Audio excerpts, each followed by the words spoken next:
Good morning. I'm Brian Reagan. This is Tyler Kelly. We'll greet you on this Monday. Today we're in Exodus 3:21 and 22. Tyler. And I will give this people favor in the sight of the Egyptians, and it shall be when you go that you shall not go empty-handed. But every woman shall ask of her neighbor, namely of her who dwells near her house, articles of silver, articles of gold, and clothing, and you shall put them on your sons and on your daughters, so you shall plunder the Egyptians. All right. Now, it's an interesting thing what the Lord means when he says, I shall give you favor with the Egyptians. Because apparently that is defined as after the 10th plague, all of those years of your parents, your grandparents, your great-grandparents being slaves, there's going to be a massive transfer of wealth, and y'all are going to leave with the wealth of Egypt. And that's how my favor is going to be worked out, so that the Egyptians will joyfully give you all of their stuff so that you'll leave. They said, brother, that doesn't... Whoa. No, that's blessing. That's blessing.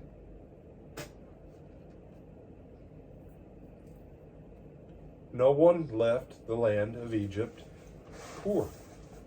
Everyone left with riches. The nation of Egypt spoiled itself to bless the people of God. And here's where we start to run into problems. Because you, in your head, say things like, well, I know, for slavery, that was... No. Don't make it about them being paid back. Their parents had been sowing in tears. Their grandparents, they've been sowing in tears for almost 100 years now. This is their harvest off the Egyptians. Those who sow in tears shall, what? Isn't it reap in joy? Reap in joy. But you have a problem with this, because maybe someone put socialism or communism in your heart and you didn't even realize you were a communist or a socialist. This ain't capitalism either. Capitalism, you say, I'm going to do my work, I'm going to sell my goods, I'm going to take everything as much as I can. No. This is blessing. The children of Israel will suffer in a different way through those same 10 plagues. But by the time the 10th plague is done, the Egyptians will be like, we joyfully give you everything. Please just go while we still have homes and any kind of anything left alive to us. Because ultimately that 10th plague, where did we start in chapter 1? An attack against the families to destroy a nation.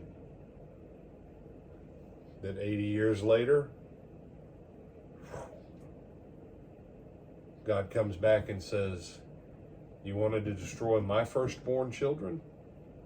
You wanted to destroy my sons and only keep my daughters for your own pleasure and benefit? Here you go. I've given back to you what you sowed for 100 years.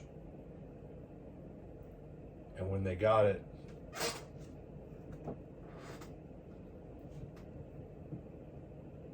where the children of the devil are concerned,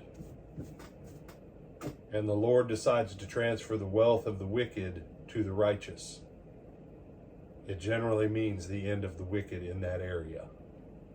It generally means their ruin. And if you can't embrace this concept of these verses, you kind of have a hard time. Because the wealth of the sinner is laid up for the righteous. It's what God's word says. And this is a prime example of it. Other thoughts, my brother? No, sir. With that, I'm Brian Reagan. This is Tyler Kelly. We bid you good day.